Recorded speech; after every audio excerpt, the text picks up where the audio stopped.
So, Adele, thank you so much for joining. I really appreciate it. I'm really excited to speak with you today. Of course, you're one of the finalists with the YayFinder Teen Writing Challenge. And I have to tell you that when I read your piece, and then later when we're going through all the scoring, and I saw that you were 13, I thought maybe someone was just illegally entering into the contest. I could not believe that at 13 you really had that wonderful ability to write at that level already. So just terrific work. So can you just share a little bit more about the discovery? Just a little bit what it's about? Well, first I want to say thank you so much for letting me do this, and thank you for telling me what you thought when you read my story. It means so much to me. Oh, thank you. So, a little bit about the discovery. It acts like the prologue to a novel that has been in progress for about 2.5 years now, that I have been writing on my own. And that novel is called High Tide. It takes place, I think, around 16 years after the discovery is set, and tells about the natural disaster that is introduced in the discovery that they discover. The disaster is called High Tide, hence the name of the novel, and it is when the Greenland ice sheet, which has been melting from the inside out, breaks open and unleashes trillions of gallons of water into the oceans, raising sea levels by around 100 feet and completely devastating the human population. And my novel focuses on both the global and the personal impacts this disaster has. But the story was somewhat incomplete. I launch a little bit into the middle of this universe with the first chapter. And so I knew there were other possibilities to be explored. It is a very global thing. And so I decided to cover some of that with the discovery. And I also really wanted to convey my thoughts and feelings about climate change. So that's the reason why I wrote the discovery. Yeah, I mean, what I was also really impressed about, to your point about your thoughts and feelings about climate change, you could tell that you're really invested in this. Just even the language that you were using shows, I think, that you're very familiar with this as a significant issue, huge issue of our time. When did you first become interested in climate change and wanting to write about it? I don't remember exactly. I know it was years ago, maybe around when I was around 8, 9, 10 years old. So, and the moment I heard it, I heard about climate change, I knew, and especially sea level rise, which is the focus of both the discovery and my novel. I knew that this could have huge global impacts for the world, and the thing that really stats far off, it is something that is very current and imminent even, and that is affecting lives on a very personal level as we speak. And not only did that make for a good story, that story also made for a good warning as to maybe we can prevent some of these disasters. Maybe they won't be quite as catastrophic as High Tide, as that was my own invention, but we can do something to protect the world from what will happen because of climate change. And I think too, when you read the discovery, that sense of urgency really does come through. I know one of the authors that read and provided comments also said something like it's a page turner, because you feel that urgency come through and that sense that we need to do something about this today. So I think you really did an excellent job of that. Are there other things too? I mean, it's already significant that you're writing a piece around climate change. It's really involved. I'm just curious, are there other things too that you're doing around climate change or that you'd like to see other people or corporations do? I'm trying to spot a little bit, so you don't have to, if there isn't anything ready, it's okay. No, it's perfectly fine. I am not at the moment doing anything else other than really writing about climate change. I mean, in school, I do jump at the chance to throw some of my activist thoughts into an essay or something. Yeah. And I do keep up with the news revolving around climate change. But I haven't been doing anything else. That is what I want, as something I want to change in the future. And that is something I hope my book will inspire, and the discovery too. Yeah, I think so too. And I definitely think that being able to communicate what's going on and influence others to take different actions is already significant. So so I definitely see that you're already taking those, those steps. Who do you feel like are do you have certain writing inspirations? When you're writing this book, is there a book that you were thinking about? Not necessarily a book that I was thinking about, more authors. And my main goal for my novel, and by extension, the discovery, is to have an impact on people on a very personal level that will make them do something, because I believe that emotions motivate people the most.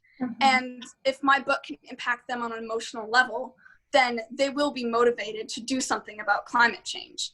So I look for inspiration in the authors that have very emotionally impacted me. And I look at what made them so impactful to me, and I try to put that into my own writing. It definitely, like I said, comes through. It felt like a page turner. Thank you. So the other thing that was a little bit surprising to me, not good or bad, I just thought it was interesting and I wanted to ask you. So after I read it and then I saw, that you're a female, I thought it was interesting that the main character is a male. Is there any reason? I mean, there's no judgment there at all. I'm just curious. Was there any reason why you thought that way, or? Funnily enough, that was something that my mom brought to my attention when she read the story for me. She just read the story when I finished, and she brought that to my attention.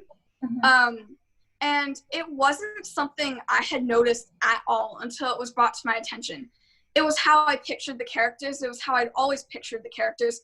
And it has nothing to do with the fact that they're scientists. I obviously know that women can be scientists. I live with a woman who is a scientist, an incredible one at that. And so it was just how I pictured the characters. There was nothing influencing my thoughts. And then when I started wondering if I should change them to female, it didn't feel right. It felt like completely changing the characters that I had written. And the main characters of my novel that I'm working on are female, and I do have most of my characters female in that book. But it's not something I tend to pay attention to very much, because I feel like gender shouldn't really matter. It should be the character themselves. Yes, yeah, definitely. I mean, and it did very much feel like when I was reading it, that this person felt somehow fully formed, even though, to your point, this is just a prologue into a bigger piece that you're writing, and this story that you're writing. But I can tell what you're saying, that you really envisioned what this character would look like, and you're working on bringing that that person to life. So what are your plans in terms of, I mean, do you have a date when you're hoping to have this book completed by? I know you're 13, so I know you're busy with a lot of things. Okay, no, it's perfectly fine. Ideally, I would like the book to be at least to be published, or at least getting ready to be published before I'm in college, so that can go into the things they will look for when I get into college, and help me get into college and start a career as an author. I'm not sure if that will happen, but I've made huge progress on my book already. We are in the third draft of it. So I've already written the story. My mom is acting as an editor for me since she is a published author, and she's doing an amazing job. And so progress is going slowly, but it's gone so far since the beginning. So I have no idea when it will come out, or if it will, when I want it to. Thank you. It will. I look forward to buying it one day, and then when it's a huge hit, I'll dig up this video, I'll post it again, and I'll say, "Oh, I knew her way back when." Thank you so much. But like I was saying, I don't know when or if it will be out, but I am ready to take it as it comes. You know, and reading it, it actually felt a little bit like I was reading an action novel.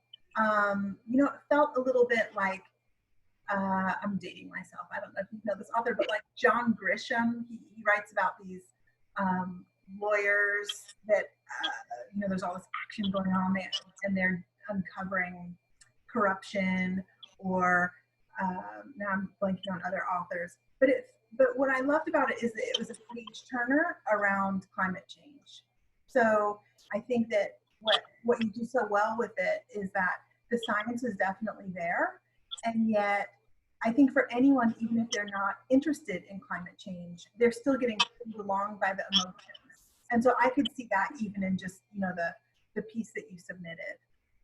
So definitely want to encourage you to go full steam ahead, you know, as much as you know you'd like to and would feel comfortable to, because I definitely, and not just me, but the other reviewers and the authors that were reviewing, we all, you know, oh my gosh, this is incredible, particularly for your age. So, but even aside from your age. So, yeah. Thank you. Is there a favorite piece of the discovery that either, if you have it handy, you could read a passage, or if you don't have it handy, we could just direct people to the site, and if there's like a certain piece of that that's sort of your favorite scene within the discovery, we could point people to? I do not have it handy with me, unfortunately. But I wouldn't say I necessarily have a favorite. The parts I generally like about the discovery are the parts where I've been able to get creative with the writing itself. And so one of the parts that comes to my mind first is the part where my main character is looking at the computer and seeing the data and just realizing that his whole world is being turned upside down by what he is seeing. And I tried really hard in writing that to convey these emotions, and I tried to convey that not just through the language that I use, but through the actual physical writing. And so that is probably, if I had to pick a favorite, that would probably be a favorite. I remember that clearly, because I felt like it was the way that you wrote it very easy for me to put myself in that position and think, oh my gosh, because then they're you know, he tells, I think, his boss, and they're trying to figure out, you know, are these accurate? Do you reach out to other people about this? You know, how do you communicate this to others? So yes, I remember that. It was very well done. So Thank you. Yeah, thank you. Well, again, thank you so much, Adele, for taking the time to speak with me and for submitting your piece to the Teen Writing Challenge.